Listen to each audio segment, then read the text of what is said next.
badhe mbetakaken cerita peye sepisanan. Perkenalkan, nami kula Nen Mas Jaya Kusuma, nomor absen 24, kula minangka Parjo.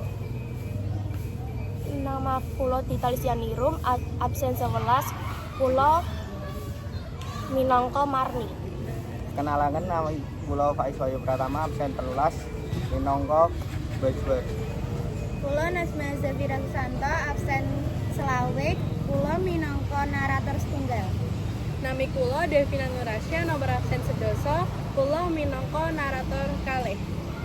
Nami kula Gita Dwi Putri, nomor absen gangsal, kula minangka sinden setunggal. Nami kula Risma Widianti, absen 33, minangka sinden loro. Ana sawijining wong enom jenenge Parjo. Dheweke ora duwe trah dalang nanging duweni gegayuhan gedhe dadi dalang wayang kulit. Saben ana latihan utawa pagelaran, Parjo mesti nyempetake wektu kanggo nyekseni nganti asring bali bengi. Kahanan kuwi ndadikke bojone Marni kerep ora sreg.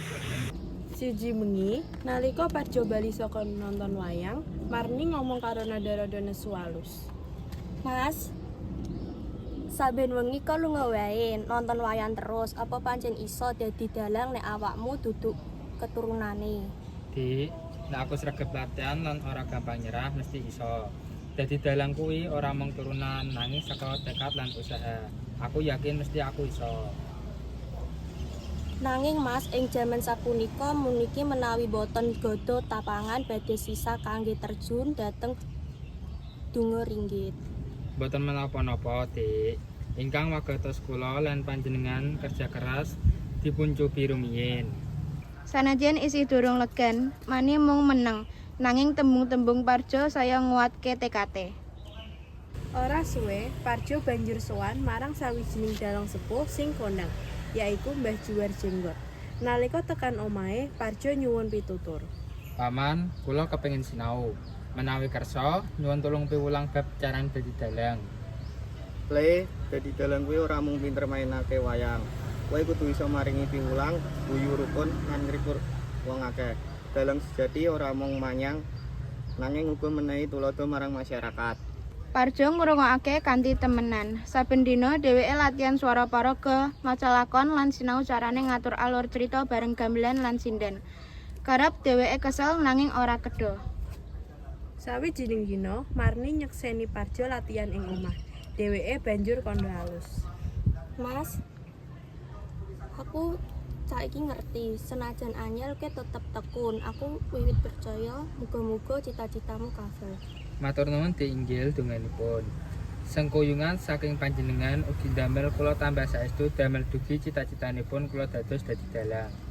Tembung kuwi ndadekke Parjo tambah semangat. Tekene wektu Parjo unduk kesempatan kanggo nindakake peye sepisanan, yaiku pagelaran kapisan kanggo calon dalang.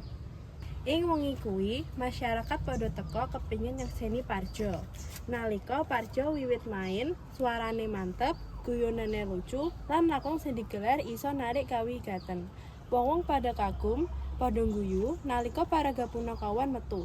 Banjur meneng nalika cerita tekan ing adegan penting. Saka kadohan, Marni lan Mbah Juwar nyawang Parjo kanthi bangga. Dheweke kandha lirih, Mas, aku saiki percaya tenan sampeyan pancen pantes dadi dalang. Bagus le, kowe wis mbuktekake yen senajan ora saka trah dalang. Nanging nek sregep lan tekun bisa dadi dalang sejati. Pagelaran kapisan iku lumaku sukses. Parjo diakoni masyarakat dadi dalang anyar. Dene Marni saiki ora mung nrimo nanging uga bangga. Parjo, Marni, lan Mbah Juwar rancang penampilan wayang kaping pindho. Mbah Juwar maringi saran supaya ana tambahane personel ing saben pagelarane Parjo, yaiku sinden. Amarga kanggo njaga kualitas pagelaran, Parjo kepengin buka lowongan sinden kanggo para remaja supaya iso ngembangake bakate. Mbah, pripun yen kula njupuk sinden saking para remaja sing enggal lulus sekolah? Boten khusus, nanging luwih becik sing seneng karo donya sinden nanging durung duweni bakat kanggo ngembangake bakate. Nanging kualitas sinden enom mesti beda kalian sing sampun kagungan pengalaman to, Mas? Bisa wae sinden enem sing bakate durung ketindakake bakal ngluwihi sinden sing sampun pengalaman sebab semangate kanggo sinau kuat banget kados bojomu biyen Parjo. Parjo banjur sowan menyang SMK sing kagungan jurusan seni Jawa lan nyatet jeneng-jeneng siswa sing duwé bakat ing babagan nyinden. Sawise diseleksi, Parjo nemokake loro siswa sing cukup terampil ing babagan nyinden. Akhire Parjo karo loro sinden 6 kuwi ngadani latihan kapisan. Sugeng enjing tuh, dina iki latihan kapisan kita. Tugasmu yaiku nyinden nganggo gendhangi jeneng gula lan turi-turi putih. Nggih, Pak. Kangge pambagine punika, setunggal gending kangge setunggal tiang. Utawi setunggal gending dipun bagi kalih tiang ade dasar lirikipun. Setunggal gending kangge kalih tiyang nanging dipun bagi dasarake lirike, mengko bapak sing bagi lirike. Nggih, Pak. Ing saben seminggu punika latihane pinten dinten, Pak? Saben minggu latihan 3 dinten, yaiku Rebo, Jumat lan Minggu. Kowe bakal latihan 2 minggu, amarga 2 minggu meneh kowe bakal pentas bareng karo aku. Nggih, Pak. Matur nuwun. Parjo lan loro sinden 6 kasebut latihan kanthi tenanan nganti 2 minggu. Ora kelangan Mbah Juwer minangka dalang sepuh tansah bimbing lan benakake pagelarane Parjo lan sindene. Dene Marni garwane Parjo dadi penyemangat utama. Tekane dina pagelaran, Parjo lan para sinden wis siap. Mbah Juwer lan Marni tansah maringi dukungan supaya padha menehi sing paling apik.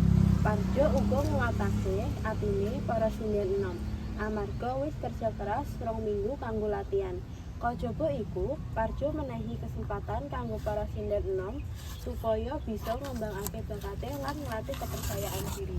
Duh, semangat toh. Iki klebu salah siji langkah kanggo ngayu impianmu ing donya sinden. Masalah bayaran ora perlu dipikir, yen kowe menehi sing paling apik mesti bapak bakal menehi ganjaran luwih. Nggih, Pak. Matur nuwun saged dumateng bimbinganipun Bapak. Kula badhe mbales kanthi paring pagelaran sing paling sae. Nggih, Pak. Kula ugi ngaturaken panuwun saged dumateng Bapak awit dukunganipun kula remen saged nyinden. Boten mikirake penupah ingkang wigati kula saged ngembangake bakat kula kanthi sae. Akhire Parjo lan para sinden enom bisa menehi pagelaran sing apik. Mbah Juwer lan Marni gumunggung marang Parjo lan sinden enom mau. Parjo lan sinden enom mau dadi bukti yen wong sing ora gampang nyerah lan ora putus asa mesti bisa kasil. Senadyan jaman saiki kompetisi saya ketat lan padha ora duwe garis keturunan dalang utawa sinden. Nanging padha entuk kesempatan lan iso migunakake kanthi becik.